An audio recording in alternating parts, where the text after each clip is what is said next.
Hello, everybody. Here we are. Sorry, a couple minutes late. Hope you don't want to hurt me or anything, but I do have my Santa cap on. Remember, you can't hurt me when I'm wearing my Santa cap, right? So anyways, hey, we're here today talking about the bones again. We're talking about, I got my friend Ripper on YouTube here. We're going to be talking about the bones. We're going to be talking about the burns he did with a llama that had unfortunately passed on his property, and the two burns that the bones went through.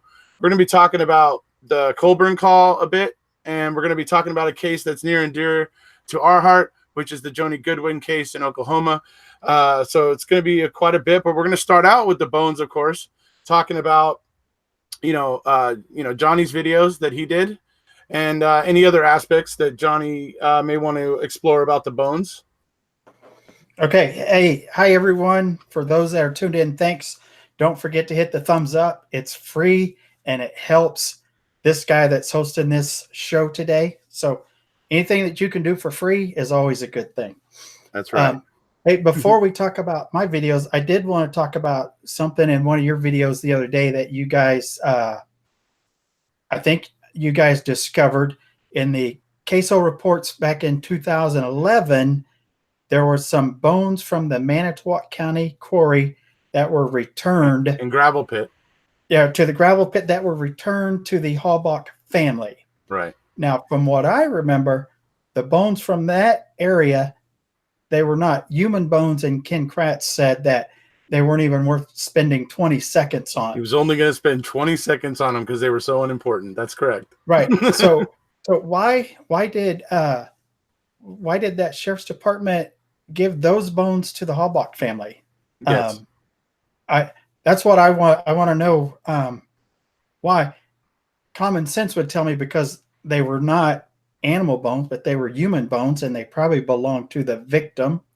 Yeah. And if those were the victim's bones, then the timeline that the state presented with Teresa being at Stephen Avery's place and him killing her, or him and Brendan killing her, Right. and doing the burn right there, and all.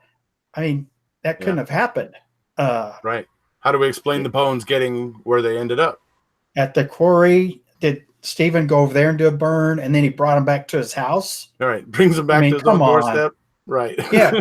So when I saw you guys talking about that, I thought that's a great discovery, and it really needs to be talked about, because Certainly. if I'm a member of that family, and I have to think, why are they giving us these bones? I mean, right. I mean, and if you live in the state of Wisconsin, every day this goes on costs taxpayers more money and more money, and by the time it's all over with, it's going to cost so much more than it would have cost if justice would have been served up. Right? If I lived in the state, I would be doing everything that I could do to express my grievance to the people that work for me, because remember, the people still run the government, supposedly. Well, but for the people, by the people, if we exercise our power. If you live in Wisconsin, I'm not saying to call and make a bunch of phone calls, but if I lived there, that's what I would do. But anyway, I did want to commend you guys on discovering that those bones being returned to the family. Right. Hey, look, it's funny to me though, Ripper. I mean, people are trying to say, well, they don't say exactly what bones in those. What they are is like collections of bones. The exhibits, each one is like a pile of bones. So it's like, so they were going through these piles that were suspected human bones, and they were giving some of these bones back to the Halbachs. Could it? I mean, I don't know, what other bones would they be giving back to the Halbachs other than suspected human bones? I mean, they certainly weren't going to be giving the Halbachs animal bones, right? That would be insulting, wouldn't it? To be Christmas time, and they're just doing like grab sacks, a grab bag. Hey, here's a gift. We don't know what it is, right? I mean, no, it seems absolutely insulting that it would be anything other than suspected human bone, because otherwise they'd be offering them animal bones. Right. So, and as the family, you have to know these are the remains of our daughter, our sister. We're glad that they returned them, but in the back of their head, they've got to think, why were these bones over at Manitowoc County's property? Right. Gravel pit, right. Yeah. Why? I mean, Something like 1,000, I think, over a football field away, like basically really pretty far away. yeah. I mean, to me, if I was a family member, I would want some answers, and probably when this is all over with, I'd want an apology for being lied to by the people who delayed justice for so long. Right. I mean, why are the see, here's the thing about you can usually try to discredit humans and stuff because of they have emotions and things like that, but dogs are just dogs. Dogs just react to a scent. Right. If they're a scent dog, they react to a scent. There's no questioning that. They're going to go after the scent that they're trained to go after. So it makes them unimpeachable in a lot of ways. Why are all the dogs running all around the Redont Quarry and the Manitowoc gravel pit and really seeming to show very little interest in the Avery salvage yard? This is a question that to me begs to be asked, because those dogs are less fallible in my mind. Their instincts can't be, you can't bribe them. You can't, there's nothing you can really do to make them to react the way that you want them to. They're just going to react to what they're trained to react to. So it makes them more trustworthy than a lot of the investigators in this case. And that's just my opinion. Well, some of the dogs can give a false, like drug dogs when they're searching cars. A lot of the handlers can tap on the car door and make a dog give a signal. Oh. So then it gives them probable cause. But that's just the opposite of this, what you're talking about. So many hitting, right? Yeah, they would give a signal to the dog to sit or to hit or to bark or whatever. But you can't make the dog not hit. You can't say like, hey, we're going to go up there, Mr. German Shepherd, and you're going to be quiet. You're not going to do anything. Right. They're going to, if they hit, they're going to do whatever it is. If they sit, if whatever it is they do.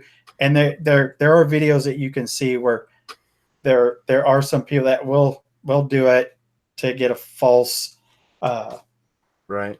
Whatever. But what you're saying is total opposite. In this case, they wouldn't have wanted the dogs to be reacting in the quarry and in the gravel pit, because they wouldn't have wanted that. So that tells me that those are honest reactions by the canines. Right. They would have 36 million reasons why they would not want those dogs to hit over there. That's just it. I mean, in my mind, you can try to say that, oh, well, how could the DOJ, there's too many people involved. Well, the DOJ, I could see would be interested in not wanting this to happen, because if you're an officer with the DOJ, you're going to suddenly be going, oh my God, if we have to pay out this kind of stuff, there's not going to be any more overtime. There's not going to be, suddenly you're going to see your income getting hit, seriously, if they have to pay out that lawsuit. So I think that aspect alone could have made a lot of the characters at the DOJ willing to go along with the whole Avery thing without questioning. Maybe they weren't actively planting evidence and doing those sort of things, but perhaps they were just willfully ignorant and not open or receptive to certain avenues of investigation. Certainly not open to them if they led away from Avery. And I think it's more of an attitude like that with the DOJ, but I could see that attitude being easily taken because of the 36 million reasons. Because who would have been paying that lawsuit, or a large part of it probably? The DOJ. It would have probably, a large part of it would have fallen to the DOJ in my mind. Well, not only that, but once that were to happen, every case that those people were involved with become scrutinized, and everything. Nobody can trust anything that happened with any of those investigating officers, because if they did something, if they framed someone in one case, then how come they didn't do it on someone else? It's like when the FBI got exposed on their hair testimonies, and it reopened up all those cases of false hair testimony. It'd be the same thing. So, you're talking pensions. You're talking big repercussions that go really far back. And it didn't help that the insurance, until Avery got arrested again, the insurance was not intending to help. They were like, nope, you guys are on your own, man. You guys really made a pig's ear of that. You guys, and you seem to just not care that you did that. And the insurance company was basically not going to cover. So, I mean, that made it even more painful because that meant it was going to fall to more people besides the insurance to eventually pay the whole deal. And I mean, that would be a very scary, motivator, I would think, for a lot of people, knowing that the insurance was saying, nope, you guys screwed this up. You're on your own. Yeah. Someone broke a contract or the clause that they had with the insurance company. But at some point, when you're in a situation, if you're running a business or whatever it is, at some point when you know you're going to lose regardless, sometimes you just pack it up and say, we've lost all we can lose. We're going to lose some more, but we need to stop now. Stop the hemorrhaging now. Right. Instead of digging this hole deeper and deeper and deeper, because now what they've done is they've got Kathleen Zellner involved. And that's the last thing anyone in the state of Wisconsin, any taxpayer, any worker, that's the last thing any of them needed. Any of the honest people, that's the worst thing they need is Zellner nosing around. And now she's requested to test these bones that have been given to the Hallback family. Well, and you know that she knows about it, but she hasn't brought it up. I think she's just waiting for the state to produce some fake bones. In her Twitter feed, she alluded to it. She alluded to the possibility. She did say at one point in one of her answers in one of her tweets that if the state has them, she worded it kind of like that. If the state still has them or something along those lines. So I think maybe she does have an inkling. Yeah. Or maybe she's waiting to see if these bones turn up, and then she's going to say, where did they come from? Hey, I want to go and read the chat, but I am reading it. Person's asking about Kent Pellegrini.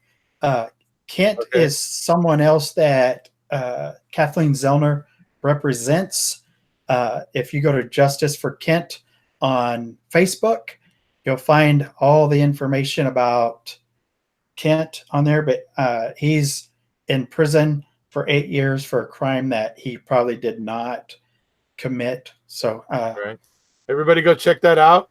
If my mods, if you don't mind, if you can grab that Facebook page he's talking about and post a link to it here in the chat, I would appreciate it. Justice and the number 4 and then Kent. Sorry, I just saw the thing on there and I thought, let me get it out of the way because I am wearing the shirt. Absolutely. Because it is someone else that Kathleen is working with. Yeah, so hopefully my mods will be able to run over and grab that real quick. Purple X Cutie. I hope everyone had a great Christmas. Well, we hope you had one too. Anyway, so for me, the bones, obviously the quick DNA testing thing, I have Scooby. I don't know if you saw Scooby on I uploaded some stuff with her. She's going to actually look into it because she understands the science of it. She's actually, she's actually a microbiologist or whatever. And she understands all that. So she's actually going to research this quick DNA testing and kind of give it to us here real soon in a more of a layman's term so that we can all understand, what makes this DNA testing than others. I pretty much understand like the STR method and the qPCR method and vaguely now I'm starting to understand more about mitochondrial DNA testing. But so it's going to be interesting to get Scooby's take on what makes quick DNA testing unique and what is, what's so cool about it. For me, one thing I want to understand why it's so fast. How are they able to do it so quickly? By the time we all understand that, it'll be outdated. I know, right? But hey, on that testing, the only thing that worries me is, in there, the smelter, in there, a theory that maybe the smelter was used for the bones, for Teresa's bones. The burn that I did and those forest fires out in California, those are open fires. Right.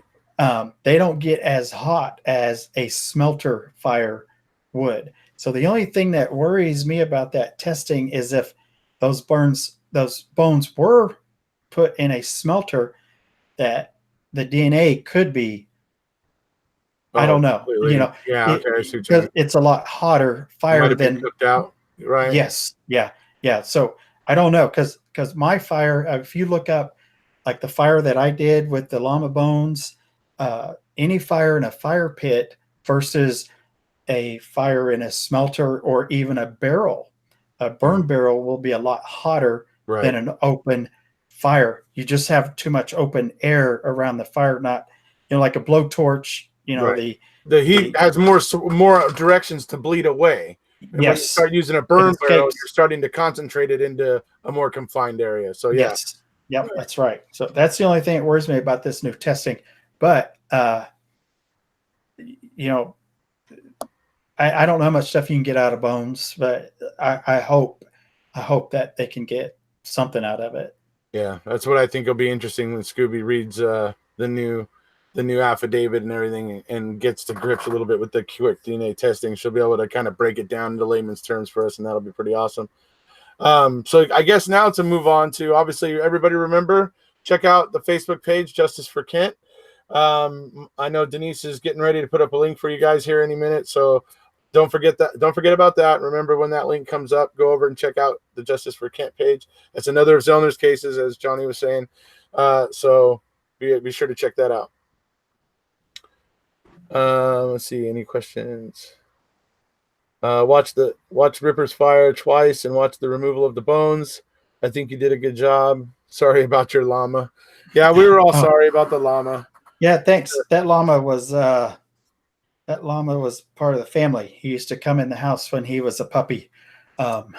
When he was little, he used to come in, and yeah, that was not a good time when Right. we discovered Joey had passed. I remember seeing pictures on your Facebook page of him in the kind of lobby area, basically over there at your place. That was my home office that he was in. Was it? Yes. Oh, okay. Yes. Yeah, he would just come in and stand behind me and watch me work. Right on, right on.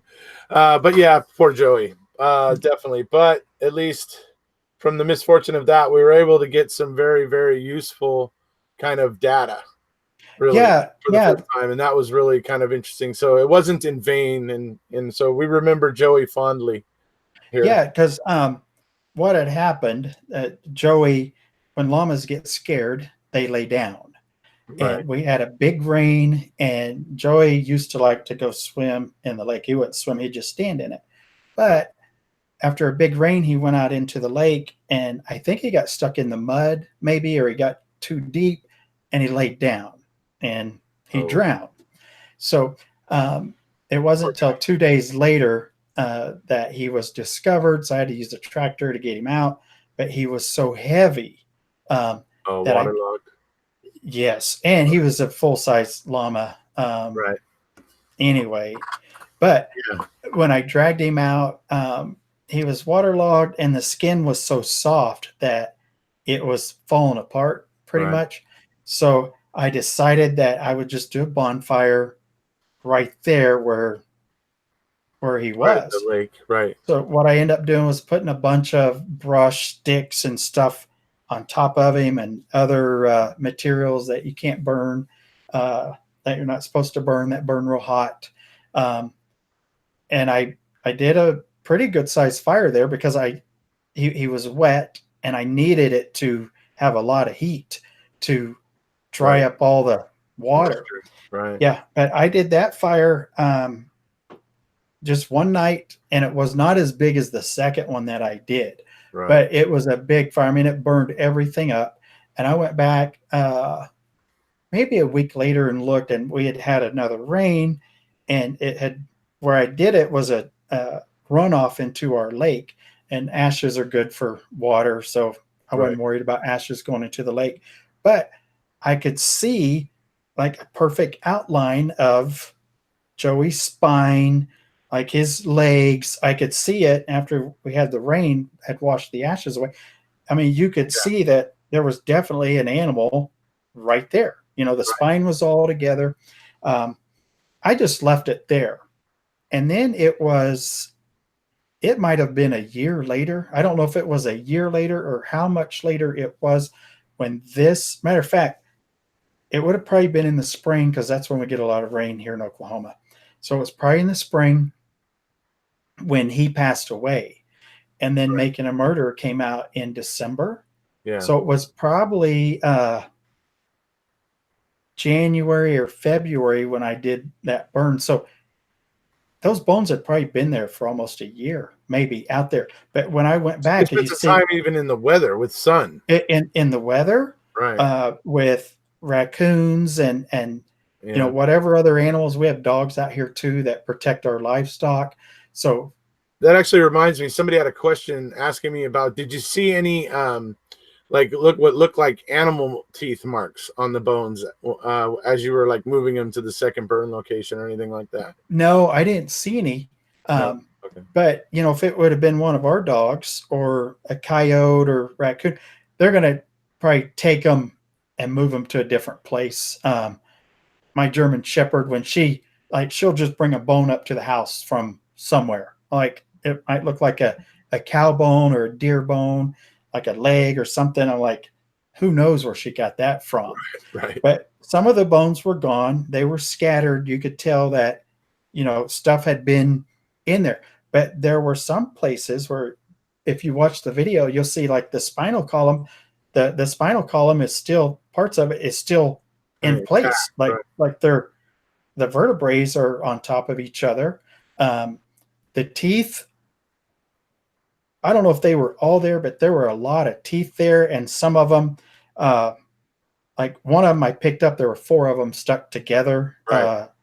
But there were tons of teeth there. The jaw bones, I don't think the jaw bones were there though when I did the video. I don't recall the jawbone, but because I would have looked for bigger teeth in the jawbone, but that would be a good sized bone for an animal to take, especially a coyote or dog. It does look like you were left with a lot of small pieces. You didn't have a skull there, did you? Right? That probably got dragged off. Yeah, I don't remember. I'd have to go back and watch the video to see if there was. Seems like there was the top of it, maybe, but I don't recall that. But I do remember the teeth. I do remember because in the Teresa Halbach case, they only had like 1 tooth or something. You know, I was like, I have all these teeth here. How could they just have 1 tooth? Well, that's where Thomas Hensel come in on the chat and tell us all they found all of these dental fragments or whatever. Yeah, okay. I can't even prove those are teeth, Thomas, but you go ahead, buddy. I don't know anything about that, but I just know. I'm just anticipating it. I hear it so often. So there were a lot of teeth there, and you know, Joey had never been to the dentist, so I don't know exactly how many teeth he had, but there was a lot of teeth that were there. I saw a lot of teeth in your video, yeah. Almost after, probably close to a year after the original. And they all look pretty whole. Burn. Yeah, that was the other thing. Yeah, they were, you know, llamas have like their bottom teeth they're kind of long and rectangular shape, kind of. Right. But I know in that video when I watched yours, there was a thing that I picked up, and 4 of them were still like pieced together, and those were his lower bottom teeth. Right. But there was a lot of teeth there. So and I mean, like I said, it had been there so long out with the elements, with rain, wild animals, that I could look and still see the spinal column was still like the only thing missing was the disc between the vertebrae. Like, yeah, I mean, and that's the second time you said that, and it also reminds me of that's why it's important, folks, that they didn't take pictures of the burn pit when they found it, that they just swooped the bones up into a box, supposedly, and that's it, no pictures, because Johnny does have a picture of exactly what he's talking about in his videos, where you can see it. You can see this spinal column and everything all kind of still in line and right there to where you can see where this llama was laying as it was burning. And that's what we should have with the Halbach case, but we don't. And so for those of you who may have been wondering why the pictures are important, that's why. That's the main reason why. Yeah, had they had pictures, then an expert would have came and said those bones were moved there. That's not how bones are found when they're burned. You would still have the spinal column intact unless you had a shovel and you were stoking the fire or rake or something like Right. that. But yeah, they didn't want any pictures, and that's why they did not let the coroner person, whoever was in charge of that, go out to the scene, because they would have followed protocol. And They didn't let the Manitowoc coroner, right? They would only no, let the Calumet coroner. yeah, they didn't want someone out there that knew what they were doing. They'd say, "Hey, nobody touch anything. We need to take pictures. We need to get strings set up. We need to do measurements." Yep. But those guys were like, "Well, we brought these here in a box, so we can't lay them back out like that." I mean, that's what they would have had to do, was lay them out, and that's not going to work. Well, I remember back in the day, you used to always say that you felt that those bones were never in Stephen's pit, that they just showed up on the scene in that box and were then taken on to the next destination. Have you changed in that thinking? No, that's why I just said it now. That they brought them there in that box. Right. Okay. I don't think they ever pulled them out of the fire pit. I think the pictures that we saw, that's how they were brought there. Yeah. Now, they might have taken some out and thrown here or there. I don't know. But I think that's the box that they came in. I think there was actually 2 boxes, wasn't there? There was a second one, a white box as well. There was like that gold one that looks like a box flowers come in. And then there was like a second white box, I think it was. I don't know. I don't remember. I remember the one box that had that had the pictures of the bones that I used in my video to compare mine after I had done 2 burns, and I placed them side by side because the bones that they had looked like they had been burned at a lot higher temperature than mine, because mine had been out in the elements for like a year, so they should have decayed. Right. I went through 2 big outdoor fires. Well, the second fire I did was big. Yeah, and it was hot. And it was a hot fire. Yeah, because hell yeah. I didn't take those bones out till the next evening, because the next morning it was still too hot to even get close to. Near it, right. But that was a real hot fire. But when you look at the bones they had in that box, they had little pits, and like there was tons of pits in them where it looked like everything had just been cooked out of the bone. But in mine, it was nowhere near that. Right. Yeah, there was, I mean, you could tell they had been cooked, put through a fire, but nowhere near the temperature that Teresa's bones were put through, which makes me think that the smelter was used, or the burn barrel over at what's her name's place. I don't want to get into that. Barb, right? Yeah, I don't want to get into that. But a barrel would burn a lot hotter than what I did, and my fire was a lot bigger than the fire that Scott talked about Stephen Avery having. Right. Okay. My homegirl Adrian has a question about the teeth here. Hold on, I'm trying to find it. I wish she would have re-asked it. It would have made it easier. I bet I could go out and find some, because I didn't take all the teeth from the original burn spot. I bet I could go out and dig around and still find bones from my original burn spot. I'll let you, or maybe she can re-ask the question about the teeth. Well, I found it. She's asking after the second burn, if you found any of the llama teeth and how many. I'd have to go back and watch the video, because everything that I put in aluminum foil and in that steel enclosure thing, everything that I put in there, when I opened those up, from the best that I recall, everything was there. What I couldn't find was the ones that I put in loose, because I used that bag to kind of mark a position of where they would be in the fire. Right. But I had bones in aluminum foil, then I had some in that steel thing, and then I had some in there that were just loose. But the ones that were loose, I would have had to do a lot of digging to get all of those back out.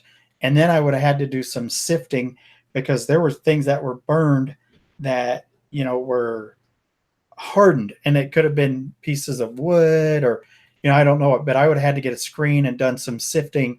But I don't recall looking for how many teeth I had in before and what I pulled out after.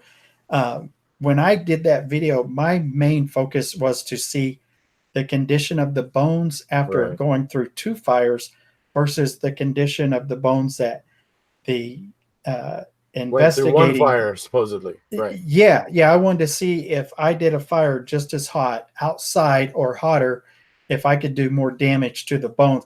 I wasn't really paying attention to how many I had, but I wanted to do different. I wanted to do small ones, large ones, different assortments of sizes. But I didn't. I have to go back and watch a video and count how many I did that I put in, and then how many I pulled out. But I know I did not pull all of them back out, because I would have had to do a lot of digging. I just wanted to pull a couple of them out that were loose, and I think I only did a couple shovels, and I got a couple pieces out of the loose ones, but I never went back and tried to find more. I just wanted to see what those look like. Okay. So I can't answer your question. Adrian, he didn't really dig deep. He didn't really dig deep enough to find a lot of the teeth at the second burn site, I would say. And you would have probably had to go back at a later time, wouldn't you? Because it was pretty damn hot when you were pulling those bones out. It was still pretty darn hot because you were struggling with it. 24 hours later, it was still. Even the when I pulled the bones out, they were hot to the touch. Like when I opened the aluminum foil, I remember when I opened it, like a bunch of heat just came out of it, and when I picked up one of those bones, like it was hot still. I was like, oh, I had to let go of it. I was like, oh my God, these things are still, like, I should have had water to put on there, because I think they would have steamed. There was steam coming off of them after 24 hours. And I doubt the fire that Scott Tadych described was anything near the fire that I had. And when I use those blowers to put more air into that fire, there wasn't anything done like that out at the Avery place. There'd be no reason to do, something that's basically piping pure oxygen into the heart of that fire, making it burn hotter than it normally would. Right. Essentially. Yeah. So, another thing about Scott's accounts is that with the recent affidavit from Josh Redant, we now know that the accounts of the fire were being bullied. Josh Redant describes how agents of the actual DOJ special agents were at his, talking to him back at the time, and he makes it very clear that he felt like they were continuing to push him to say the fire was bigger and better and bigger and better. And he actually says, he got to the point where he said, look, guys, how big do you want me to say it is? And at which point, once he said that, they basically backed off at the time. But he was telling this to Zellner in his recent affidavit, and he says, what I actually can say I saw is I saw a orange glow. He said, when I see an orange glow, that usually means I'm seeing something being burned in a burn barrel, right? Which makes sense. If Bobby had a deer, if all that's true and Bobby had a deer, well, it makes sense that they would probably be burning a head in the burn barrel, because that's what they said they would do with the heads at that time. So it makes sense that could be happening. But the point is Josh Redant isn't describing a huge fire that's as tall as the roof, like Scott's saying. Josh Redant saying, I saw an orange glow from a burn barrel, and that's it. He said, if there was a fire, if there was an actual open fire there, he goes, when I was driving by, I would have seen flame. But really, all I saw was an orange glow, which totally indicates to me it was a burn barrel. And that's basically what he's saying. Well, so, I guess what you're making me do, or you're asking me to do, is you're saying, Ripper, you need to go out and get your burn barrel set up. There you go. And you need to get another fire set up. And then you need to go, how many feet was Josh away from this orange glow that he was from? I would say, I think it's probably about 500 feet. Okay.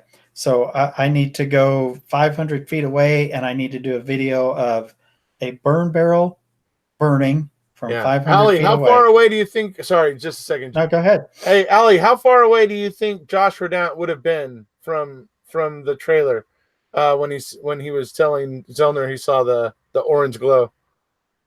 She's in chat right now, so I should get a pretty quick response. Yeah, Allie, I think I will do that because I do have burn barrels out I know, here. it'll be awesome. I'll just have to make a. She thinks I'm about right, so about 500 feet. Okay, so 500 feet. Okay. I don't even know if we would need a brush fire, but I could do one. But Yeah. I know, I know what the burn barrels look like because when I've used them to burn trash or whatever, sometimes I'll look out to see if it's still burning, and I don't have to walk right up to it to see it. I can see it from my house. I can see if it's still burning or not. But you see a glow more than you see flame.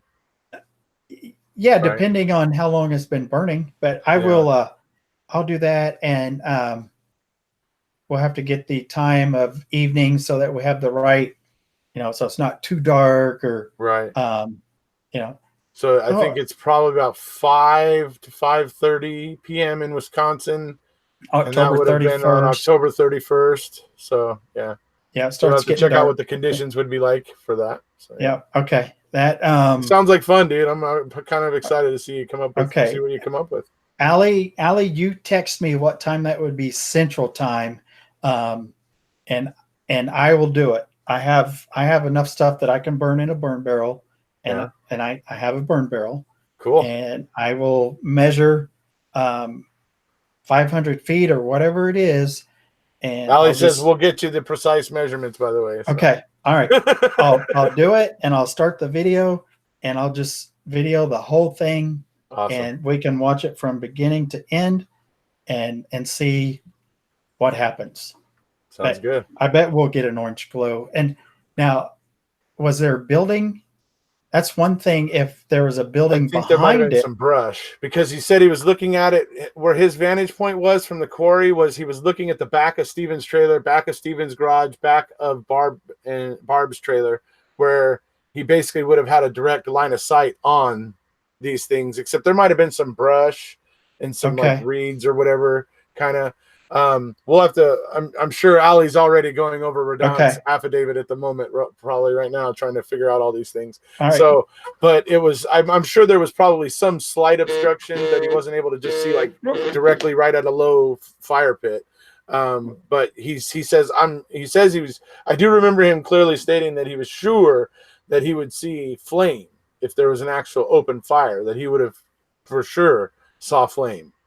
He said with the burn barrel fire, not so much. Usually it's just an orange glow. So. All right. The only thing that was there a building from when he was looking, was there a building behind the burn barrel that would reflect some of the glow off of the barrel? Because if there was, then I got to put the barrel where there's a building behind it so that we create the same type scenario.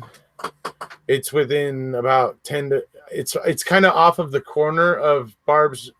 At the time, Barb's trailer. When I was at the yard in June, that burn barrel was about 10 to 15 feet away from the corner of the trailer. Okay, so nothing behind it then. That was going to reflect anything except nothing for really maybe... close. Yeah, nothing really close. All right. Well, I'll set it up, and I'll put it out in the open. I'll put it out in the open. Somebody who's also I'll put it out in the open, and then maybe I'll do 2 angles so that we have one in the open and then one with a building behind it, like 20 or 30 feet, to see if there's something that come off of that. But I did burn the llama twice. Right. And T's asking for research. T1 is asking what's the total burn time on that. I know you're probably the first one's probably only about 6 or 7 hours, right? On the llama? Yes. The first one was a pretty good size fire, and it was mostly brush and sticks from that area over there. But once I got that going, I didn't keep adding fuel onto that fire. So, Right. that could have been 4, 5, 6 hours. But the second one, I'd have to look at the video to see when I started that. But the second one, I kept adding stuff onto it. And then there were times when I turned off the camera because they said that they had used a tire to help accelerate the fire to add heat. It's illegal to burn tires. So if I were going to do that in an experiment, I sure wouldn't record it, but I wouldn't do it anyway or admit to it. So there were times that I did turn the camera off, and I did make the fire fit better to what they said happened.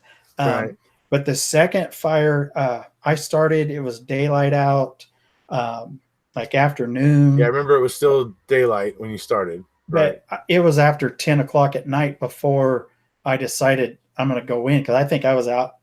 I think it was 5 or 6 hours, and I had been adding fuel on top of it. Stuff from the outside of the fire that didn't burn, I was grabbing, throwing onto it. There was other types of fuel that I put into the fire. Like make it burn hotter.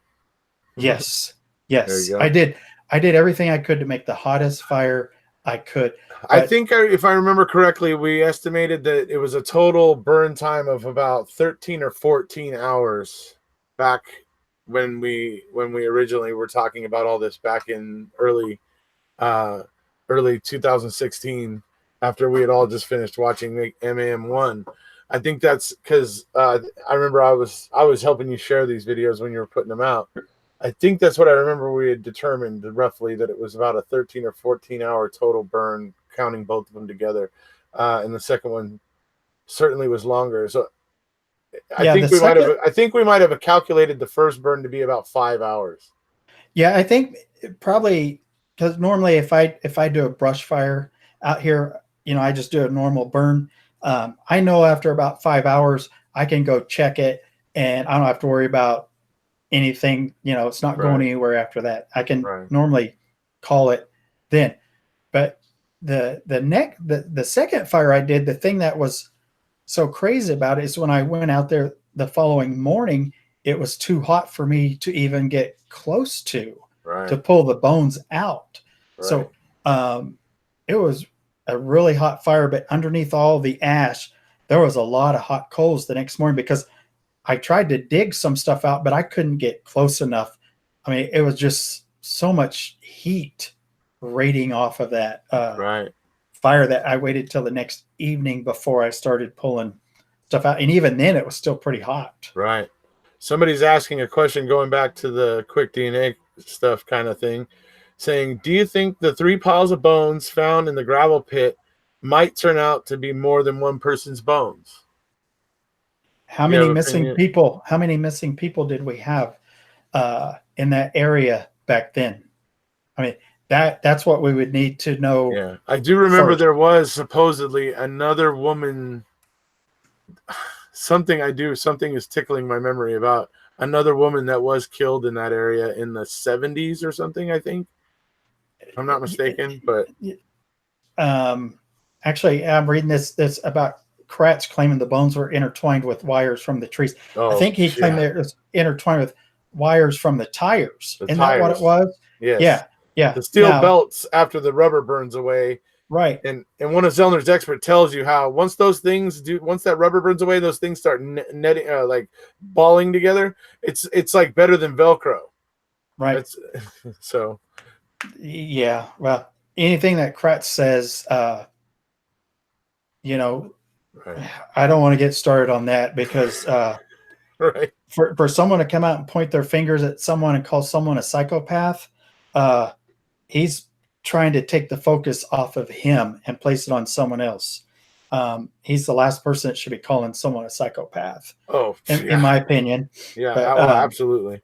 I didn't have any in the fires that I did. I didn't have any wires embedded in any bones that I burned at all. Now, I'm not saying there were tires in my fires. Right. But you didn't have any entangling. I got it. Yeah. Yes. There were no wires entangled in any of the bones that I did. So Got I'm just going to say that. Yeah, we got it. But I'm going to say the fire, just the second fire that I did, but the bones had already been through a fire, probably the type of fire that they said Stephen Avery had. Right. And then I put them through a bigger fire, a much hotter fire that burned longer. You know,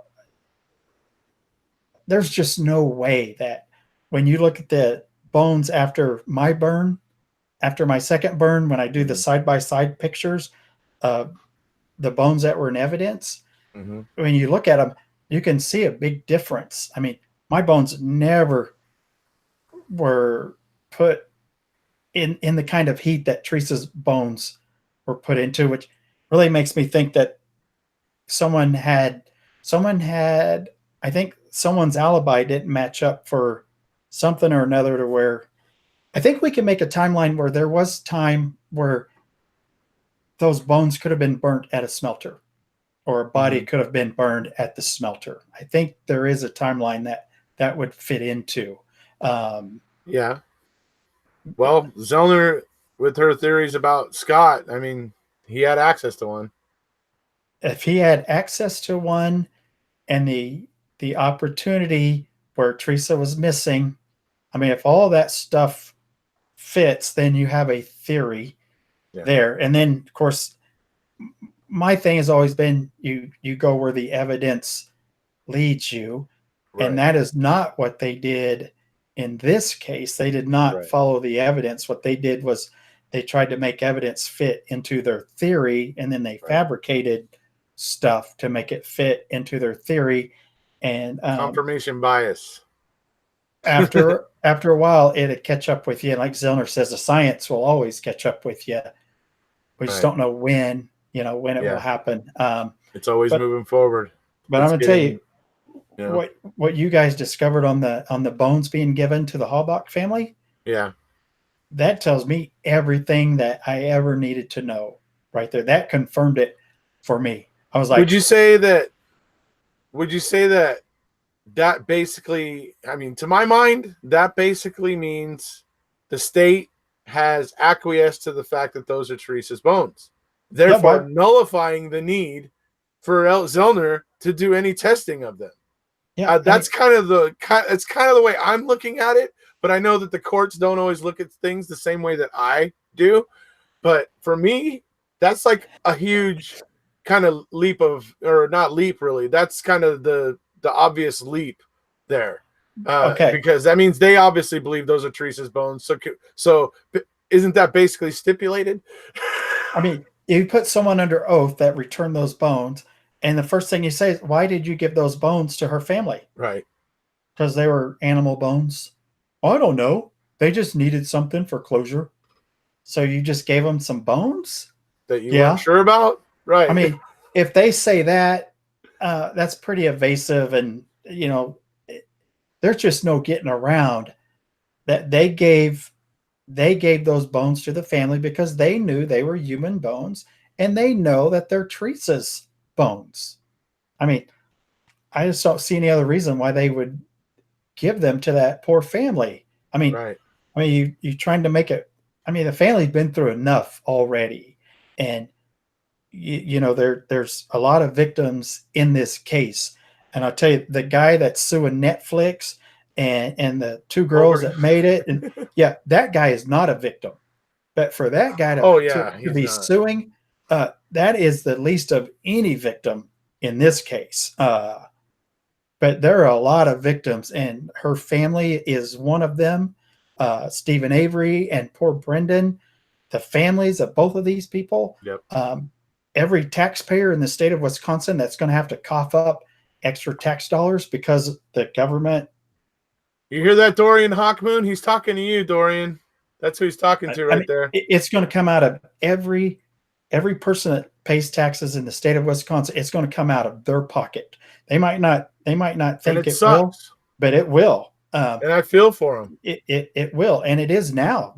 The state fighting this case for so long fighting it's just more Brendan when they money. should have just let it go. How much money did they waste on that?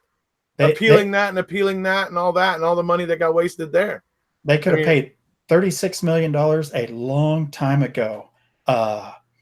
And it would have been done. Yeah, I will. I'll talk about Kent for just a little bit before we go. Actually, I'll just say. Actually, I'll say one more thing since you were just talking about money.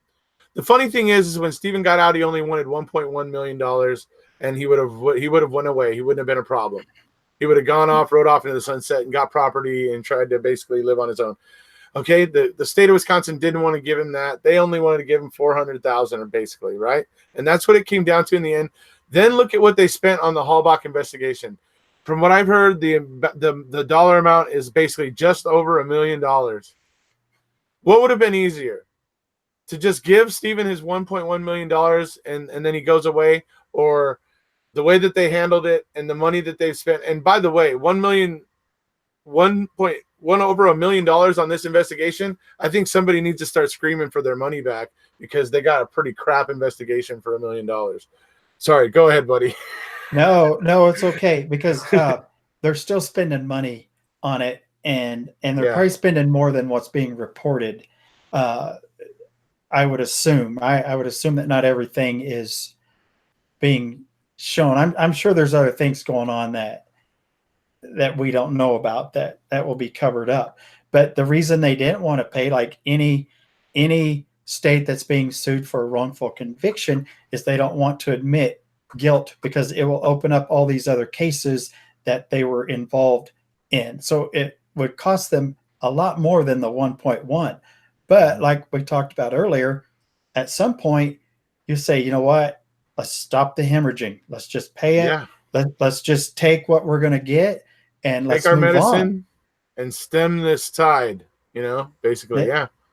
So now what they've done is they've taken the life away from a 16-year-old kid. They put a guy back in prison that shouldn't have been in prison to begin with. Right. And then they've cost the taxpayers millions of dollars, and they're going to cost them a lot more because now you don't only have one person that's going to sue for a wrongful conviction. When Stephen Avery's case falls apart and he gets a new trial, Brendan's case is going to fall apart too. Yeah. And there's going to be new evidence, and they'll say, it would be really a travesty if the courts did not do what was right. If they see that the Avery case was a sham and they leave this kid in prison. But once the Avery case falls apart, Brendan will, it's going to be shown that it's so obvious with Brendan on the face, looking at what happened to Brendan. It's obvious, but then you start to scratch the surface and realize it even gets worse. Then it looks on its face. It's actually worse when you start to dig in with Brendan, and Brendan has a lot of supporters all over the world, very passionate supporters all over the world. Tracy Keogh, to name one, amongst others. Penelope Muldoon. Brendan's got some really strong, passionate supporters all over the globe, and the support for Brendan will never go away. And the Wisconsin really, you really made a mistake by allowing Schimmel to do what he did and to block Brendan's release. That would have been the one thing that might have actually taken some of this heat off of your state. Is that if Schimmel would have been able to just graciously allow Brendan to go, because it's so obvious what a mess it is with Brendan in the first place. But that's another missed opportunity by the state of Wisconsin. Right. There you go. The thing with Brendan is it's human nature to help. You see a puppy on the side of the road that's been mistreated, and it's just an innocent, poor little puppy.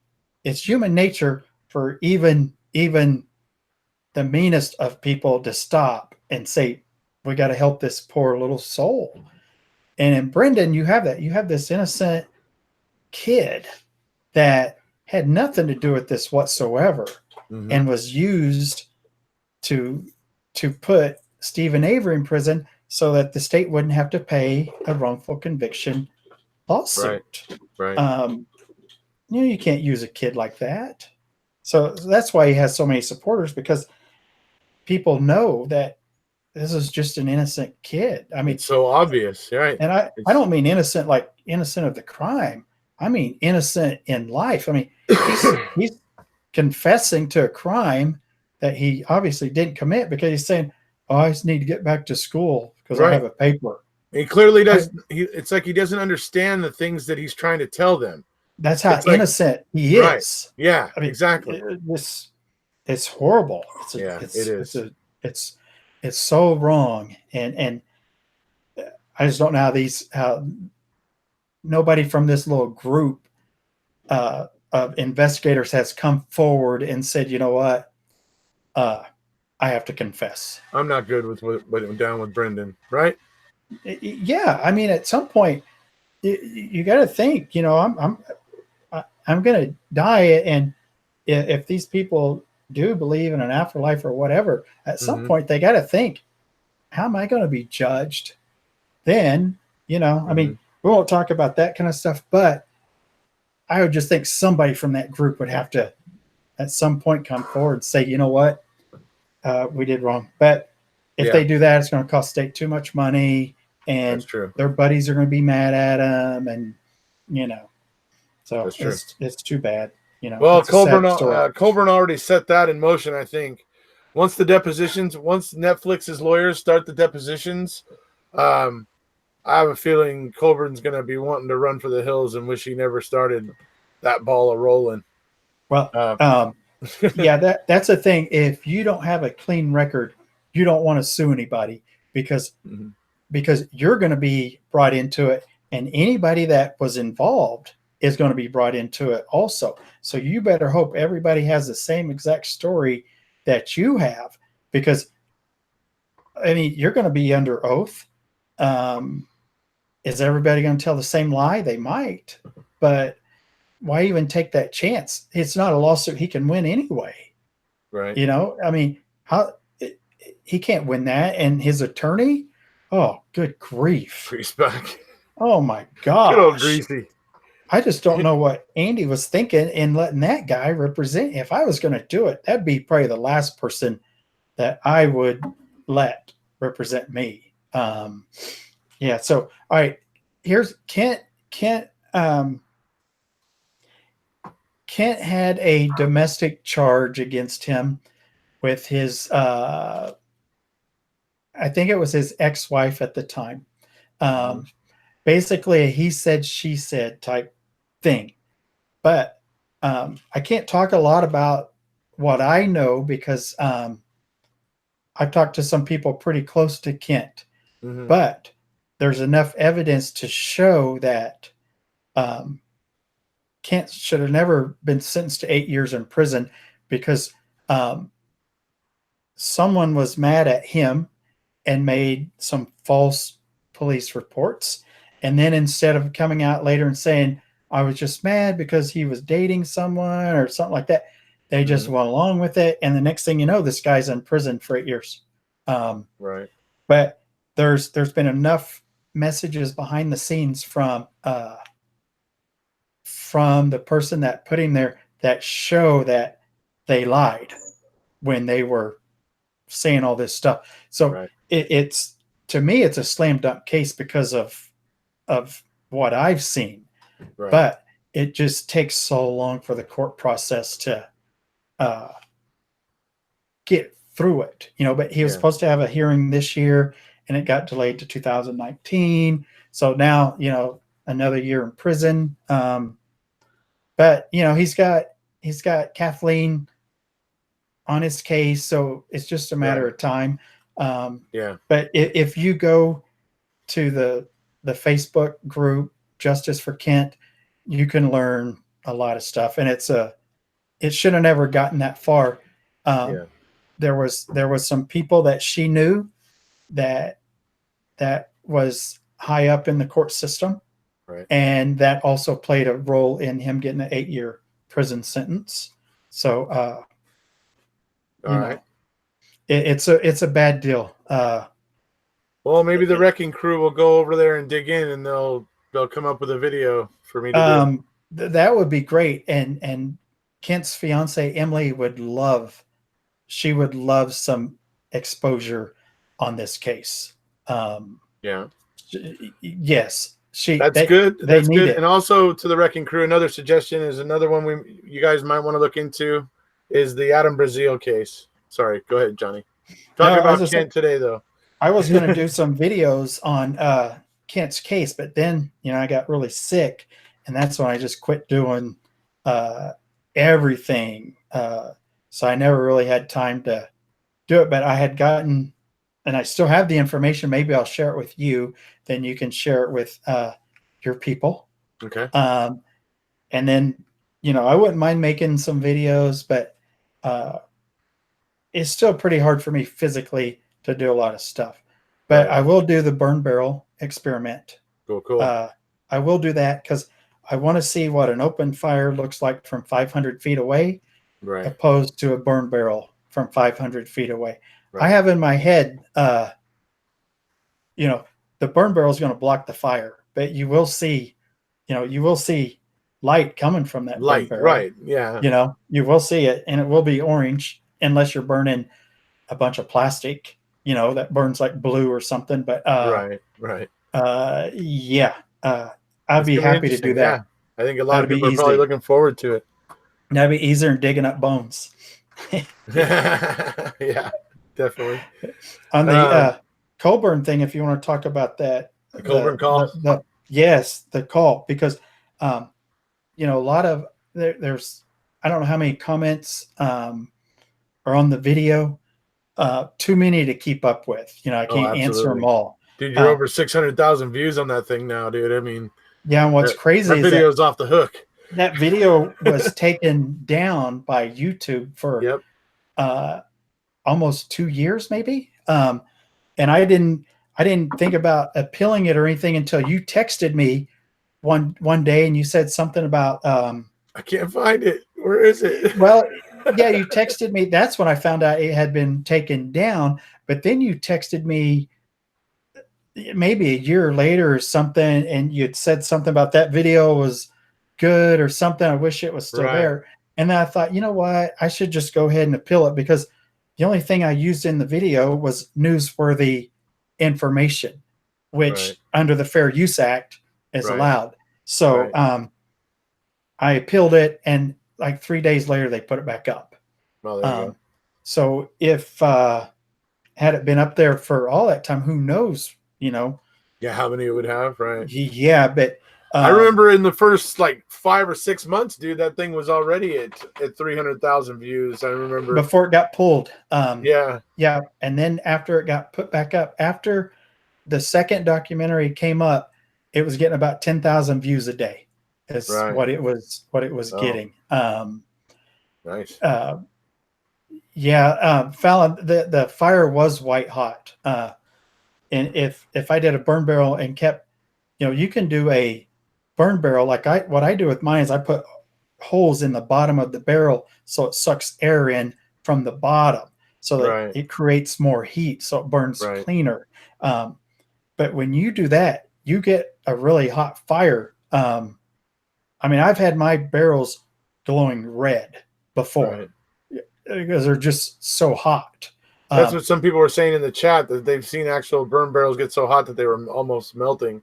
Yeah, it had turned red. And I'll see if I can get a fire going like that in one of my barrels, because I have had them where they are glowing red. So, and that's if I'm feeding it, if I had people out and we were just doing an outdoor fire and we wanted to use a barrel for like a campfire type thing, those you can get red hot because you just keep throwing wood into them. And the wood that we burn is pretty dense. It's oak. So it's pretty dense. So it burns really good, especially when you have the air coming in from the bottom of it.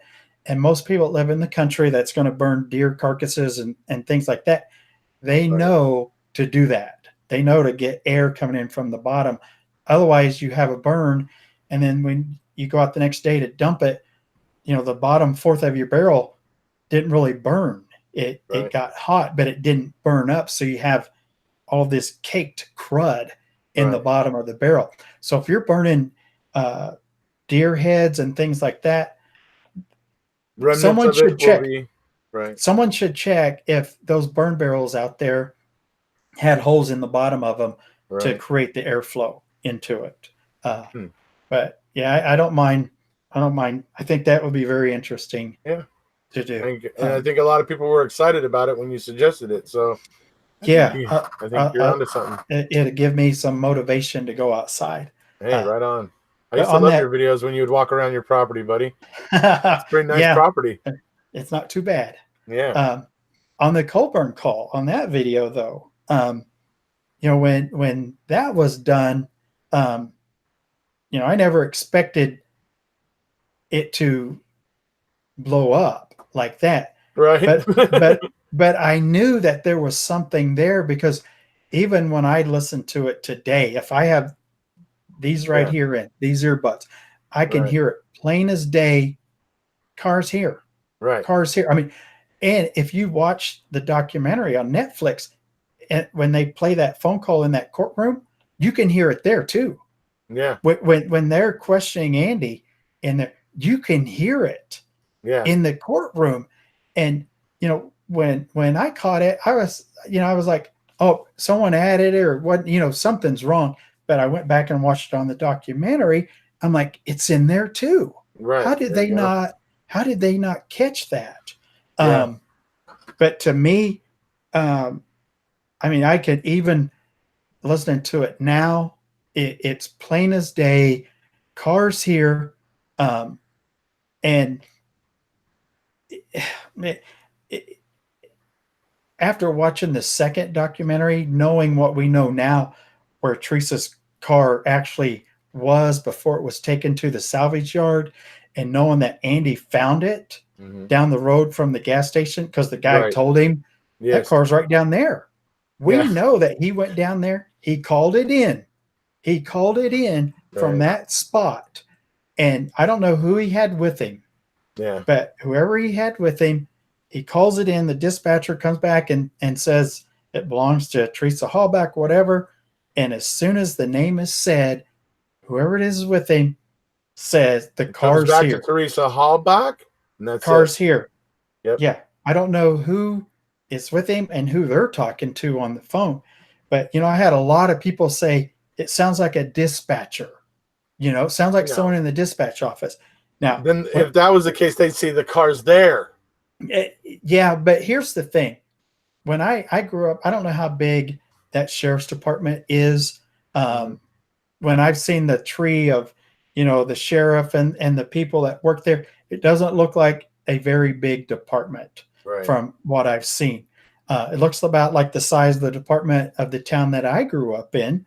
And I was good friends with the police chief's son. And late at night, like on the weekends, we'd go into the police station. And they had a dispatcher that would sit at the receptionist desk. The dispatcher was also the receptionist. She did both things. But there was nobody in there except for her. And people would call in. Sometimes an officer would walk through. But she was the only person in there working. I don't think the dispatcher would be working in a call center where, there's a bunch of people talking in the background, because a dispatcher, they got a pretty important job. So to me, I've always wanted to know how many people are working that night in that office where the dispatcher was. Were they working by themselves?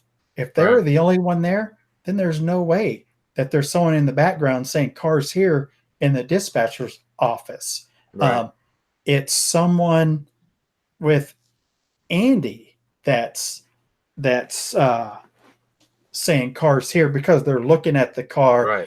They now know it's Teresa's car.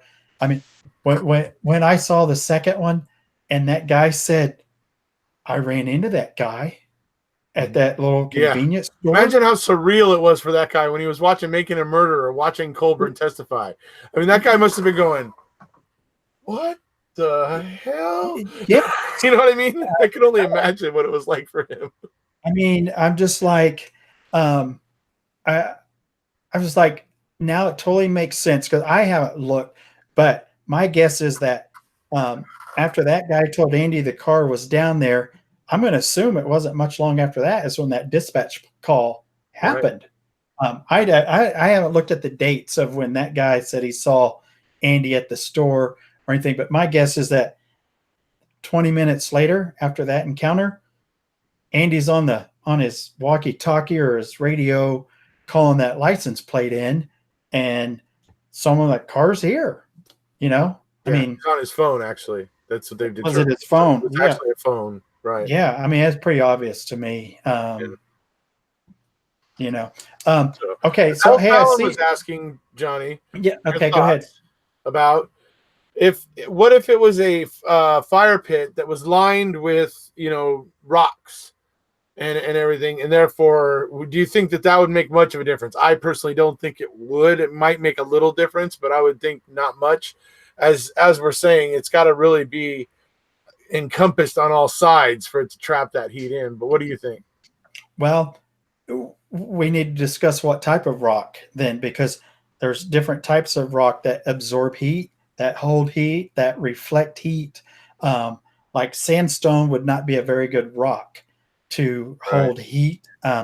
So I mean, you have to talk about rock, but one of the main reasons that people put rock around fire pits is to keep the fire from traveling away from the actual area, not for holding For heat, but safety reasons, right? yeah, like in some areas where tree roots can catch on fire in some like cedar trees or pine trees that have the flammable tar, not tar, but like cedar trees like we Right. have out here.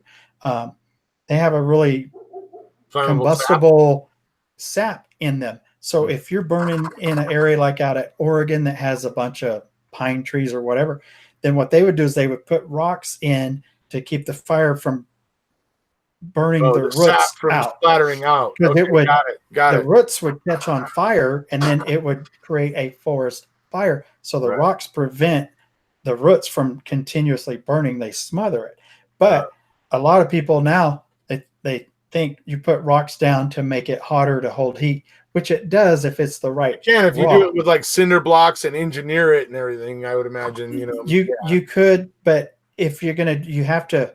It has to be a rock that reflects the heat back into the fire.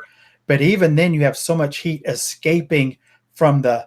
You would have to build like my cooking fire pit that I made, where I built a side up on the each side and in the back, so it keeps the heat in.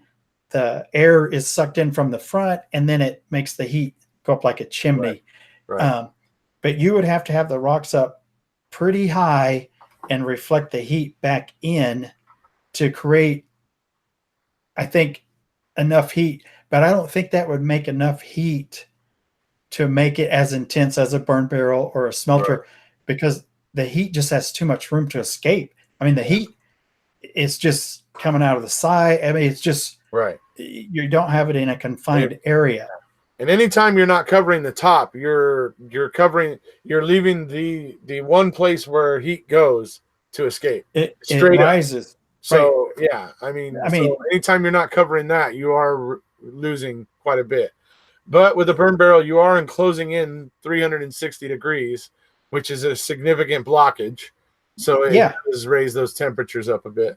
Yeah, and if air is coming in from inside, then you have like a baffling system Right. that is creating more heat because it's feeding the fire from underneath. Right. And your heat is rising. So as the heat rises, it pulls the air in from down below, which just feeds it. It makes it hotter. That's why, like people that burn with a fireplace, like an open fireplace, they're nice and they're great to look at.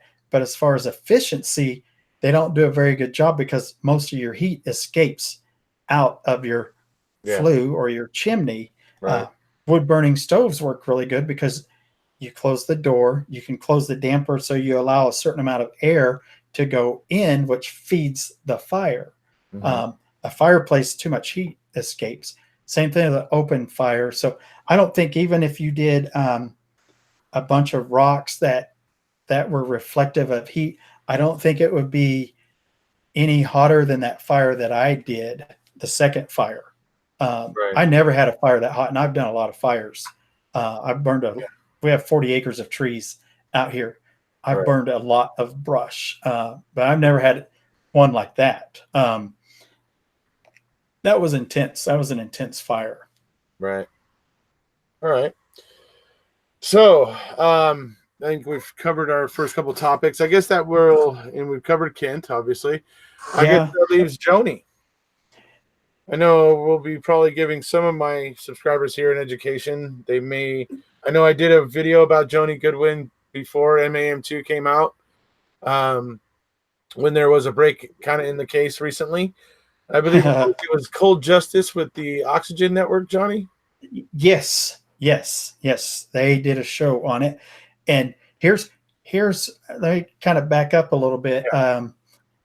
We were working on this case, the Stephen Avery case, Brendan case. We were, going through documents, trying to find stuff. And then we got to a point where there was we kind of hit a wall where there wasn't anything new coming out. So, we were kind of like, we're in a holding pattern here until the next thing is filed, and that's when we said we should work on another case and try to help someone that needs help. And the town that I grew up in, there was a girl that was murdered back in the early 90s, and it still hadn't been solved, but a lot of people thought they knew who did it. The girl, they didn't know if she was pregnant or not. She just had a baby, though. Bobby was less than a year old, I think. Unsold. Yeah. Yeah. Anyway, so it was a pretty horrible case. And the sheriff's department and the police department couldn't work together to get stuff but anyway, I ended up meeting her son, Bobby. He grew up not far from where I grew up. So I met with him, talked to him about it. People Magazine had did an article on him. So I started looking into it, and I shared the information with you and I think Michelle and who else? At the time, it would have been Cindy Cranford. Yes. By the way, if I mentioned Cindy Cranford, I have to say Justice for Quinn. For all of you who are interested, you might go check out what that is. But that's Cindy's favorite project. So just wanted to mention it. Go ahead. Yeah. So we started making a lot of phone calls. I went over, started talking to people that were close to Joanie. And then we kind of got into a situation because I can talk about this now, but back then we had to be really careful. Right. There was a grand jury that had been put together and had taken testimony from a bunch of witnesses. Right. And we couldn't talk to any of those witnesses. Well, we could, but if we did, and it came to light, then it could be a problem. Right. Yes, because they were given instructions not to talk about the case. So the witnesses that we knew that we wanted to talk to, we couldn't talk to. So that became a problem, but we did find some other witnesses that knew some information. And then there was a guy who worked on the case, who was with the sheriff's department back 20 years ago or whatever, that I met and talked to. He didn't give me any information on the case. He said he worked on the case, and I asked him some questions. He said, well, it's still an open case. I can't answer any of your questions. So he really didn't tell me anything, but he did say, if you find anything out, let me know. And he was getting ready to run for sheriff. And he said, if I'm elected, I will open this case up and I will look into it. Okay. Eddie Verdon. Yes. So Eddie did get elected. Yes. As the sheriff. Once he got elected, I contacted Yolanda, who was with the cold case, TV show. Now, she didn't work on that show anymore. Only Kelly did. But I talked with Yolanda. I gave her information about the case. I said, if you could forward it to Kelly, that would be great, because they want to look into this case now. Because you have a girl that was murdered. She had a little baby boy.